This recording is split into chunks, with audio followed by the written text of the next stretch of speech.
ГСП онлайн. Городские новости сейчас.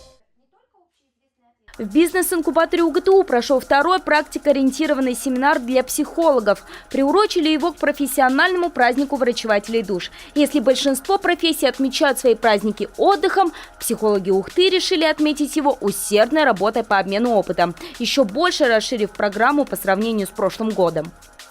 Темы, как и в прошлом году, очень интересные, насыщенные и разнообразные. В этом году у нас площадок больше даже, чем в прошлом году. Тема у нас заявлена достаточно такая большая и универсальная. Это методы и технологии психологической работы. Собственно говоря, это все то, что может стать рабочим инструментарием для психолога из любой сферы. Действительно, на этом семинаре своими наработками делятся психологи из разных сфер – РЖД, образование, медики, МВД и УФСИН. Объекты работы у всех разные, но наука упрямо доказывает, методики действенны для всех. А еще такие вот собрания помогают этим профессионалам самим получить помощь и поддержку. Полезно то, что я вижу своих коллег.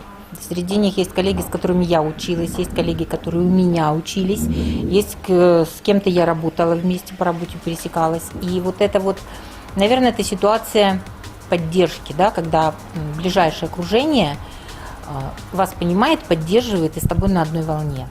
В перечне мастер-классов именно так проходит работа форума. Были заявлены такие темы, как «5 шагов на пути к мечте», медитация, искусство договариваться и коллажирование как арт-терапия.